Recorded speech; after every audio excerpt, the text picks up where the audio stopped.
right, welcome back everybody for another deep dive where we take your sources and try to extract like the pure gold, the real like nuggets of information. Absolutely. So today we are going to be looking at Nice Girls Don't Get the Corner Office Oh, interesting. by Lois P. Frankel. Yeah. And this was sent in by a listener who actually sent us excerpts from the Dutch edition. Oh, cool. Which is Brave Meisjes kriegen geen tap van. I love that. So this is a book that I think a lot of people have probably heard of. Right. But I think it's one of those ones that like the title is very catchy. Yeah. And it almost makes it sound like a very simple concept. But when you actually dig into the book, it's quite deep. It's really deep. It's got a lot of psychology and a lot of really interesting stories and anecdotes. Yeah, and it's I think a lot of people recommend this book to women. Yeah. Who are kind of just starting out their careers. Yeah.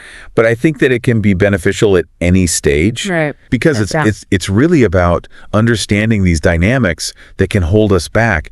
And these are dynamics that can really impact anyone at any point in their career. Yeah, and like one of the things I loved about it is that it's not just what to do and what not to do. It's like the why. Right, exactly. Yeah. It's like she's really trying to get to the root of those behaviors. I know. That's what makes it so insightful, because if you understand the why, then you can start to make those changes. Yeah, absolutely. And so much of it is like subconscious. You know, it's not even things that we're doing intentionally. Right. It's these ingrained patterns that we might not even be aware of. Yeah. And once we bring them to the surface, then we can start to shift them. Right. And one of the very first things that she talks about is this idea of the nice girl syndrome. Yes. And how so many women are raised to be, you know, nice and accommodating and put others first, and how those very qualities can actually sabotage our careers. It's like a catch-22, isn't it?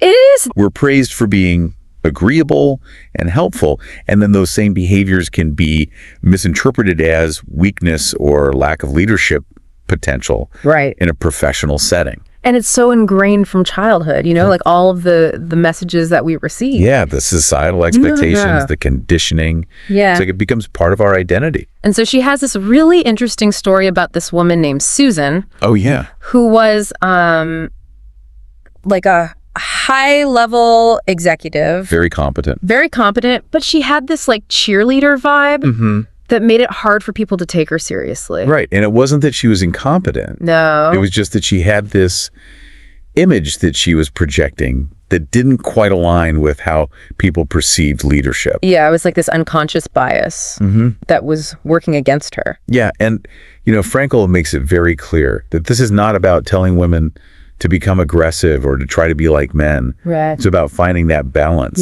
between assertiveness and authenticity. Right. It's about recognizing that being nice doesn't mean you have to be a pushover. Exactly. And that's where this whole work as a game analogy comes in. Yeah. Which I thought was so brilliant. I love that analogy. Because it really reframes how we think about career advancement. Yeah, it's not just about working hard and doing a good job. It's about understanding the rules of the game. It's like we're all on this playing field, but some of us don't even realize there's a game going on. Exactly. And if you don't know the rules, you're going to get played. Right. And that's where emotional intelligence comes in, what we call EQ. Yeah. And the interesting thing is, Frankel argues that women often have a natural advantage here. Right. We're often more attuned to social cues, better at reading people, more empathetic. So it's not about becoming something we're not. No. It's about understanding how to use these strengths to our advantage. To play the game strategically. Yeah. And she has this great example of a woman named Barbara, who was super successful in the banking world, rose through the ranks, no problem. Then she moved to a chemical company, same level of expertise, but suddenly she's struggling. Wow. And Frankel explains this by saying the rules of the game had changed. Interesting. And Barbara hadn't adapted her approach. So it's not just about having the skills, it's about knowing how to use them in the right context. Exactly. And this tie into something that Frankel talks about that I think is really important, and that is how the playing field of assertiveness is not level. Right. Especially for women, and even more so for women of color. Absolutely. What might be considered go-getter behavior in a man could be perceived totally differently coming from a woman. And that's where self-awareness and understanding those unconscious biases become so crucial. Yeah, and she has another example of a woman named Renata, who was a Black woman working in communications. Yes. And she was very assertive. And this trait, which should have been an asset, actually worked against her. In that particular company culture. Right. Because it was perceived as aggressive or maybe even threatening. Yeah, so it just shows how much context matters. Yeah. And how navigating a career successfully often means being really attuned to those unspoken rules and how they might impact you differently depending on your gender, your background, even your personality. Absolutely. So with this framework of the nice girl syndrome Right. and the work as a game analogy in mind, let's actually dive into some of the specific mistakes that Frankel highlights in the book. Okay, I'm ready. Especially the ones with like really interesting stories or advice that might seem counterintuitive at first. Let's do it. Okay, so the first one is All right. Futu, het spelwillig en binnen de regels spelen.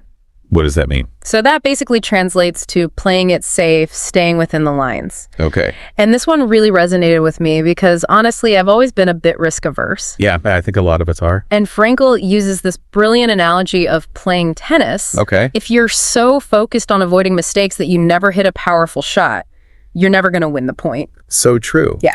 It's about taking calculated risks. Yeah. And understanding that sometimes you have to step outside your comfort zone to really advance. And it's not about being reckless. No. It's about, analyzing the potential consequences. Right. And figuring out like who else is pushing the boundary successfully. Yeah. And then making an informed decision about when and how to do it. Exactly. Now let's talk about something that I know is a huge source of anxiety for a lot of women, especially those early in their careers. Go ahead. Voor je zwangerschap verzwijgen. Which means? Hiding your pregnancy. Oh, wow. This is something that so many women grapple with. Absolutely. It's this fear of being penalized for starting a family. Yeah, and Frankel tackles this head on. Mm-hmm. Looking at the expectations that are placed on working mothers. Right. And she even talks about like Marissa Mayer, Oh, yeah. who famously announced her pregnancy like shortly after becoming the CEO of Yahoo, and even had a nursery built next to her office. It was a big statement. It was. But it also shows that, times are changing. But then she balances that with the reality that not all workplaces are as progressive or accommodating. Right. So it's this tightrope walk Yeah, of trying to figure out how to balance your personal life with your career ambitions. Yeah, and feeling like you might be penalized no matter what you choose. Right. It's a tough situation. So she really encourages, open communication with your employer. Yeah. Knowing your rights and advocating for your needs. Absolutely. Okay, shifting gears a bit. Okay. Let's talk about Fout 10, naive sein, Okay. which basically means being naive. Okay. And this one might seem a little less obvious, but Frankel illustrates it with this anecdote about a woman who was hesitant to take an expensive taxi home Oh, wow. after a delayed flight. Yeah. And it seems like a small thing, but it speaks to this bigger issue about how our financial decisions can reflect our deeper beliefs about our worth. That's interesting. It is. It's like we're undervaluing ourselves. Right. By being too frugal. And it's not about being, extravagant, but it's about recognizing that your time, your expertise, your well-being, Right. they all have value. They do. Okay, let's dive into something that I think a lot of people have a complicated relationship with. Okay. How 13. Kantoorpolitiek ontlopen. Which means, Avoiding office politics. oh, the dreaded office politics. Yeah, but Frankel, rather than telling us to avoid it altogether, actually reframes it in a really interesting way. How so? She talks about it as strategic relationship building Okay. and understanding the power dynamics within an organization. So it's not about backstabbing and gossip. Right. It's about being savvy. Yeah. And building a network of allies. Yeah, and it ties into Vote 19, Mooi hebben met de overgang van lief meisje naar successful vrouw, Interesting. which means struggling with the transition from nice girl to successful woman. Yeah, because sometimes to be successful, we have to let go of some of those people-pleasing habits Right. that might be holding us back. Exactly. It's about recognizing that being nice and being successful aren't mutually exclusive, but it might require unlearning some deeply ingrained behaviors Yeah. and embracing a more empowered strategic approach. Right. And it all comes back to that work as a game idea. You have to know the players, the rules, and how to play strategically. While still staying true to yourself. Exactly. That's the key. Okay, let's keep moving. All right. Je niet voorbereiden op sociaal interactie. Meaning, Not preparing for social interaction. okay. So even those like casual encounters, like running into your boss in the elevator, can be opportunities to showcase your value. It's about being ready Yeah. to make a good impression. It's like having a mental elevator pitch, Exactly. ready to go at all times. You never know when you'll have a chance to share an idea. All right, let's talk about something that can be a bit of a taboo topic, Okay. especially for women, money. Uh-oh. 13.3. Het belang van geld ontkennen. Denying the importance of money. Interesting. So Frankel ties this to these broader societal messages Yeah. that often tell women that they shouldn't be too focused on money, Right. that it's somehow unfeminine. It's like this weird double standard It is. where men are expected to be ambitious and driven, Right. and women are supposed to be more nurturing and selfless. And this can lead to underselling ourselves, accepting lower salaries, and ultimately limiting our career potential. Absolutely. So it's about becoming more financially savvy and advocating for what we deserve. Right. Knowing your worth. Okay, now let's tackle a potentially tricky one. Okay. Foot 36. Flirten op kantoor. Which translates to, Flirting at the office. oh boy. Frankel doesn't sugarcoat this. You know, she offers some really clear advice. What kind of advice? About the importance of maintaining professionalism Okay. and avoiding those potentially compromising situations. So, like, what are some specific things she says? She cautions against overt flirting, especially with colleagues in positions of power. Right. And she even provides practical tips like avoiding excessive compliments, Okay. personal favors, or spending too much one-on-one time with colleagues outside of work. It's about setting those boundaries. It is. And protecting yourself. And it's about recognizing that in a professional setting, perception is reality. Yeah. Even if your intentions are innocent, things can easily be misconstrued. And that can damage your reputation. Absolutely. It's always better to err on the side of caution. Okay, let's move on to a mistake that I think is incredibly relatable. Okay. Especially for anyone who's ever felt overwhelmed or like they're constantly putting out fires. Yeah. Feet 53, je tired over spilling their underin, Which means, letting others waste your time. oh, that's a good one. Right. Time is our most valuable resource. And Frankel gives some great tips on how to protect it. Like what? Learning to say no, delegating effectively, prioritizing your own work. And she even suggests things like scheduling specific times for returning calls and emails Oh, that's a good tip. to avoid those constant interruptions that can derail your whole day. It's about taking control of your schedule Yeah. and making sure you're spending your time on the things that are truly important. Next up is Fout 60. Geen ondernemer durven zijn. Or not daring to be an entrepreneur. Interesting. So Frankel draws on her own experience to highlight how societal expectations can discourage women from pursuing entrepreneurship, even if they have amazing ideas. It's like we're told to play it safe. Right. To not take too many risks. And she also emphasizes the importance of finding mentors Yes. and building a supportive network, Absolutely. which can be especially crucial when you're striking out on your own. It's about having people to bounce ideas off of. Right. To offer guidance and encouragement. And in today's digital world, this next one is super relevant. Okay. Fout 70. Verkeerd gebruik van social media. Ming. Misusing social media. Oh, that's a big one these days. Right. It's a powerful tool, It is. but it can also be a liability. So Frankel cautions against sharing overly personal information, engaging in negative online behavior, Right. and neglecting your privacy settings. It's about being mindful Yeah, of the image you're projecting. because potential employers are definitely looking. Absolutely. Your online presence is an extension of your professional brand. Now let's talk about a mistake that can be especially insidious because it's often unintentional. Okay. Foot 76, onsichtbaar zijn, Which means, being invisible. interesting. So Frankel offers some great tips on how to make sure your contributions are noticed. Like what? Seeking out high-profile assignments, volunteering for leadership roles, Right. actively participating in meetings and discussions. Right. It's about making your voice heard. Yeah, and she even has tips on how to physically command attention in a meeting. Yeah. Like sitting at the table instead of off to the side, Yeah. making eye contact, speaking up early in the conversation. It's about owning your space Yeah. and making sure you're not blending into the background. Okay, this next one really resonated with me. Okay. Foot 83, je schulden, which is apologizing. Oh, interesting. So Frankel contrasts this with how someone like Tiger Woods might react to a bad performance, pointing out that women are often conditioned to apologize unnecessarily.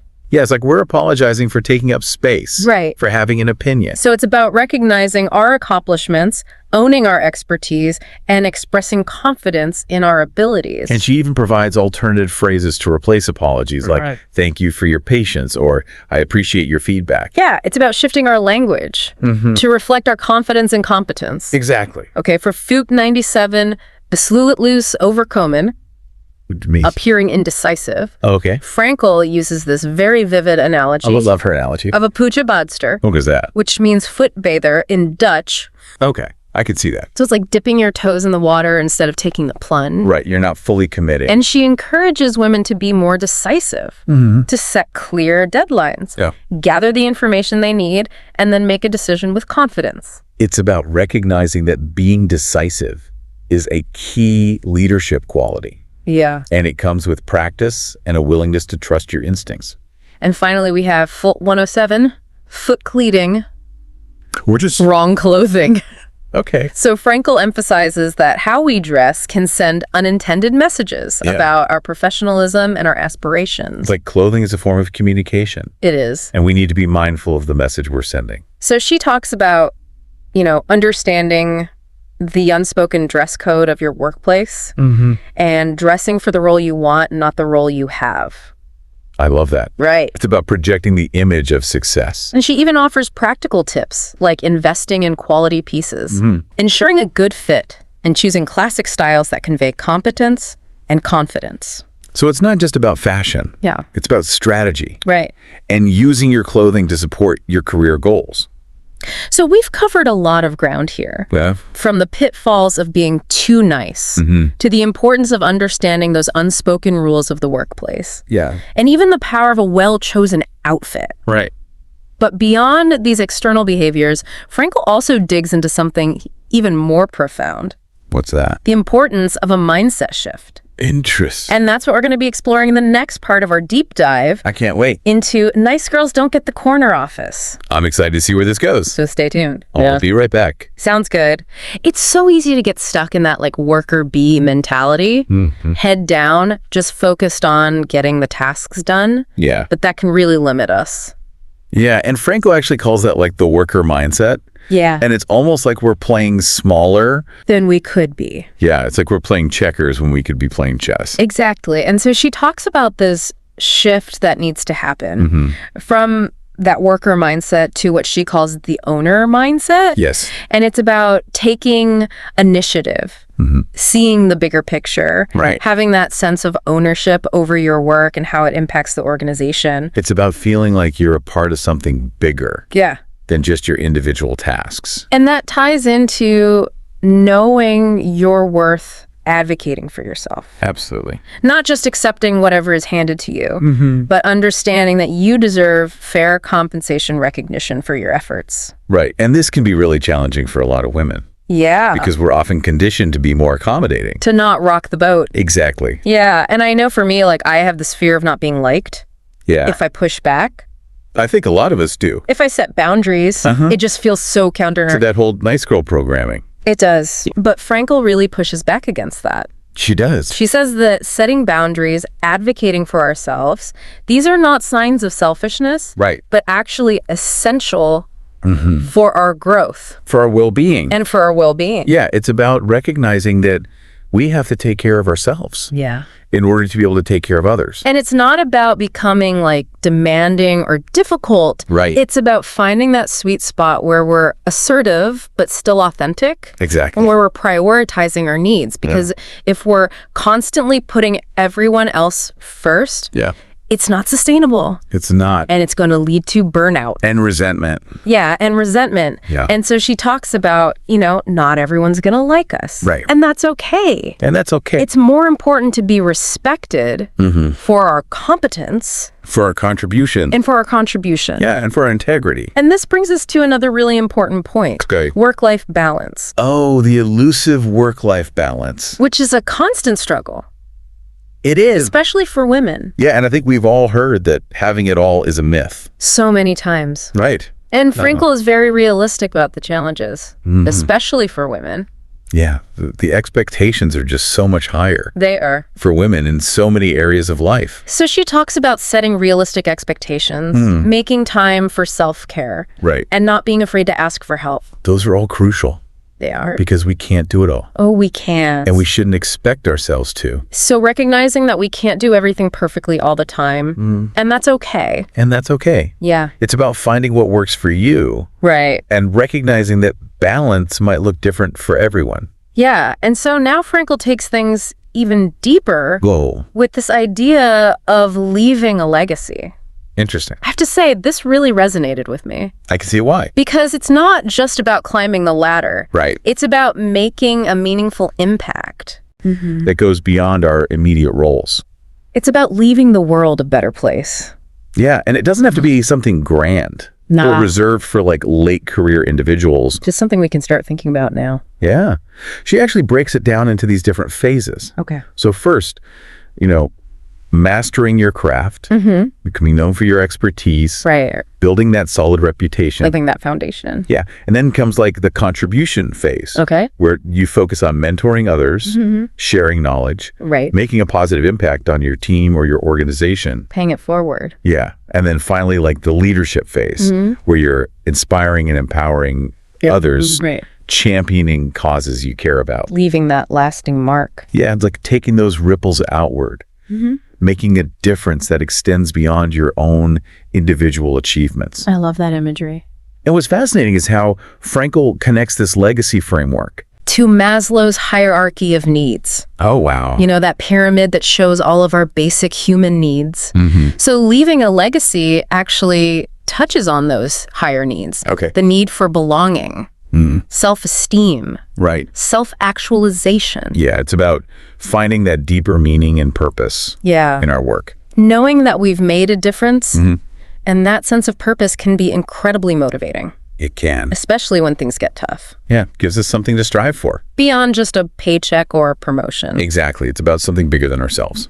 So thinking about all of this, from the nice girl syndrome to this whole work as a game analogy, Right. and now this concept of legacy, Yeah. what stands out to you as the most maybe surprising or counterintuitive insight from Nice Girls Don't Get the Corner Office?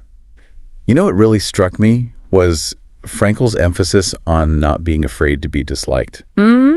It's such a challenging idea. It is. Especially for women who have been conditioned to prioritize harmony and seek approval. Right. It almost feels revolutionary It does. to say it's okay if not everyone likes you. But she argues that it's essential for achieving true success and living a life that aligns with our values and our ambitions. And sometimes that means making tough choices. Yes. Standing up for what we believe in, even if it ruffles some feathers.